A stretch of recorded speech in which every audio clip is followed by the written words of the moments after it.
This is Jesse from Black Crown Initiate. This is Nick from Black Crown Initiate. Hi, I'm Wes Hauk. This is Andy from Black Crown Initiate, and you are geeking out to Gear Gods. We're going to talk about our rigs. These are our brand new Rev Cabinets from the kind folks at Rev Amps in Winnipeg, Canada. We're pretty stoked about these. These are loaded with the 90-watt warehouse guitar speakers, and it just kind of works pretty good for an 8-string guitar. They're big and headroomy and loud, and they do that chunky bass thing that you hear like on Injustice for All, and that's what I like. So, yeah. And this is my rack. This is just a Carvin power conditioner, some lamps on there. I got a Kemper and the old trusty Mesa 250. It's a 50-watt power amp with EL34s in it, and it's fucking loud. Someone will call the cops on you fast. It's that loud. And then I got some drawers with some cables that I've wrapped really nicely. See how professional I am. And you know, some stuff. I got some rags, some strings, a whole bunch of tools, and tape, and a pack of cigarettes too. That's where I left my fucking cigarettes. I was trying to find my cigarettes all morning. Don't smoke. Don't ever start smoking. Unless you're a kid. Yeah. And if you're a kid, smoke a lot.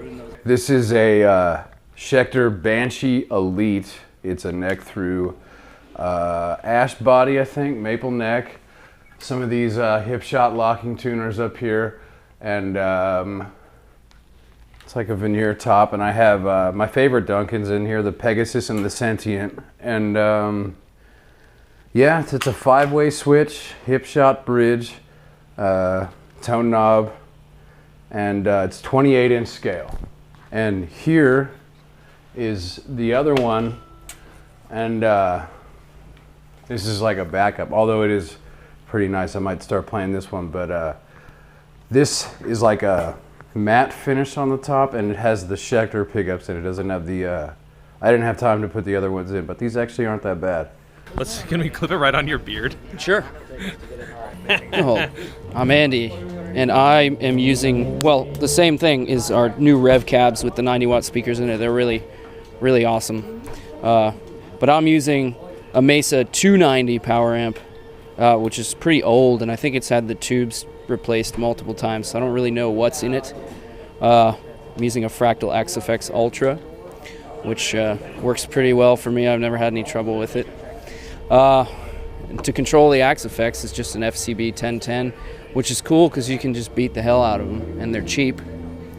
I'm using a Protone Jeff Loomis overdrive in front of the XFX, and a cute little Polytune 2 Noir that Wes Hauk kindly let me borrow, because I break tuners. I don't know, I don't have particularly big feet. I feel they're pretty average feet, but they really go through tuners.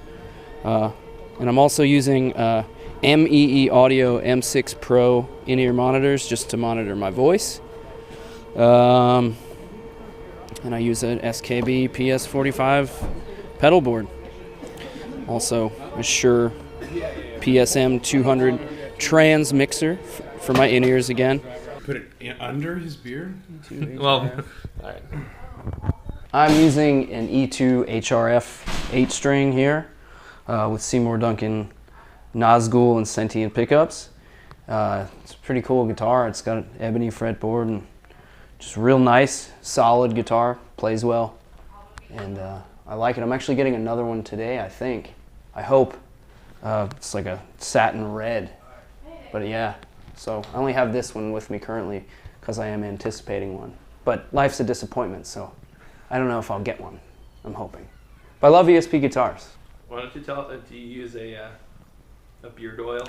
I do, actually. I use one by a company called Bearded Botanicals. I have my custom Black Crown blend. Wouldn't you like to know about it? I can't tell you. It's got patchouli and lavender, because I like that. And yeah, but I don't use it too much on tour, because if you oil up your beard on the regular and then don't shower, you start to smell like a grease trap real quick. Like you smell like a junior bacon. from Wendy's that's been like left in your car for a week in the sun. That's a pro tip. If you have a huge beard, don't over oil on the road. Over oil at home though, because your girlfriend and probably your mom will love it. I'm playing a Warwick Corvette 6-string, which is a German-made model. It's very nice. It has a Bubinga body, saw Bubinga. Has the, you know, the typical Warwick bridge there, adjustable. Bartolini pickups, Bartolini preamp and everything. Wenge fingerboard. And if I flip it over, it's a bolt-on bass. It's not neck through. And yeah, works very well for what I need to do. For my live rig, I go, you know, bass. For my bass, I go to, it's a Protone distortion pedal. Just use that for distortion. And then I go to an Aguilar compressor pedal. It's very nice. And for my pedal, I'm going to an Eden WT405 amplifier. It's a pretty sick amplifier. Get like 400 watts out of it. And then the cabs I'm using are Eden 210 and Hardkey 410 to get a total of 6 10-inch speakers in there. And yeah, that's pretty much it. What's up, guys? This is my drum set, all right? So I got vinyl cymbals, right? They're real sick. This is my Byzance 18-inch extra dry China. Super buttery, like me. It's got short sustain, killer tone. It's really dark. I like that. This is a 20-inch Byzance Dark Ride. I've been using this for a couple years now. I just used it on the new record. It's like pretty short sustain as well. It's got really good stick definition. I love that cymbal a lot. This is MB20 Heavy Crash 19-inch. I've been using MB20's primary crash for a long time. They just have a good tone. I don't know how to describe it. Like, they're glassy but not too like brittle sounding. What else? Soundcaster custom splashes, 8 and a 10-inch, or no, 10 and 12. So those guys sound killer. I've got this 18-inch Byzance Heavy Crash. This is a traditional crash, so it's like not as bright as that one. Sounds a little different, but it's still killer tone. I got 13-inch Dark Hats and an 18-inch Soundcaster custom China. I've had this China for a long ass time. This is probably like going on 4 years old. Still hasn't broken or anything, so that's pretty sick. I love these hats right here. I've been using them for a while. Check that out. Yeah, they're really tight sounding. They give me like really clean chick and stuff like that. They're awesome. I use Axis percussion, Axis pedals down there. I don't know if you can see them, but I've got these E-kit triggers here. So these things are pretty sick in that they're easy to calibrate and they don't get set off by other things like bass guitar or if I hit the snare drum too hard or something like that. The only way they'll trigger is by me hitting the head. So Axis is real cool. I've been using these for a while. They're like what I need to get my job done. Funny story about this drum set. I bought it on Craigslist for like 600 bucks, right? I got home, I didn't have a kit. I needed to buy one to start rehearsal with Black Crown, and I just looked on Craigslist for like 3 days until I found something like a good deal. It came with like a lot of this hardware, the shells and everything. So I bought it, and it's been doing the job for me since like 2014, the very beginning. Like, so, I mean, it does its job. It gets kind of beat up on the road, you know, but it's sick, man. What is it? It's a PDP MX, I think is what it's called. It's a pretty cool blue color, but it's an old one. It's like back when they were still making them in Mexico. Oh, PDP LX. See, I don't even know what the fuck. Before they were PDP, it's just Pacific Drums, but oh, wow. Yeah, it's I get a lot of compliments on how it sounds. I mean, I just try to tune it right. I got these Evans heads on there. It's a G2 on the top. There's G1s on the bottom. All right, here's a Remo Controlled Sound X.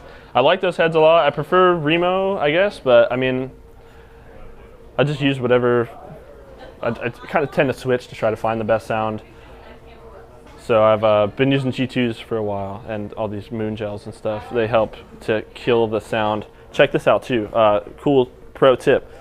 I bought ankle weights from Walmart. They're like 20-pound ankle weights, 10 pounds each. I put one on my China so it doesn't move, and I wrap this around my snare drum. So my snare drum used to always kind of move forward when I would play because I do a lot of rim shots. this thing has been saving my life. I also have here a, it's not hooked up now, but this is a 25-pound sandbag that I put on my right china. Kind of just use this cable cuff here and clip it on there just like that, and then that thing doesn't move either. I can beat the crap out of it and it'll stay put. These are called hose clamps. They use them for like cars and like any kind of hose that you need to clamp, basically. They're like $1 each at your local hardware store, and what they do is they kind of memory lock your stand. So I've had these on there. My stand will come to the same leg separation like every single time. I got them on all my stands here in my snare drum, so that everything is just always the same every night, you know. I was trying to do the whole like mark rug thing so that I could make sure my kit was the way I wanted it every night, and I found that I was always opening the cymbals to different lengths, and I've seen people use tape or like a marker or something, and the marker usually rubs off, the tape usually leaves like a adhesive residue on there, so I found that this works really well. These are the sticks I've been playing with for about the past year. They're Vic Firth American Classic 2B. They're short, which I like. They're thick. They give me a really good tone out of the drum. I was playing 5Bs for a while, but I feel like I get a better drum sound from a heavier stick, so I switched to these and I've been very happy. And this thing here is what I use every night. It's my electronics rig, so it's kind of messy right now, but check it out, it's pretty cool. I got everything in this pedal train, which is usually what guitar players use. Helps me keep it all handy at one point. So I've got this Behringer 4-channel mixer here. That's what I used for my in-ear monitors, and a Roland TM2 that triggers my bass drum. So I run the output into this, and then I have a click track that we just run off of an iPod. I also plug that in here so that I get my kick drum and my click track and backing tracks every night in my ears, and I can control the volume right here. It's really simple, cost-effective setup. I think this whole thing cost me maybe like $300, so it's pretty killer. I've been using it for a while, and it's exactly what I need to do my job. I bought this off Amazon. It's a Stanley fan, right? So this also has outlets here that I can plug my trigger module and my mixer into. Keep this on stage, and it keeps me cool because I tend to sweat a lot. Ride of choice. Phil Collins used it. I mean, come on, Phil Collins. With a maple top, plain maple top, and then this green burst finish. The serial number says it's from 2001. So it looks pretty.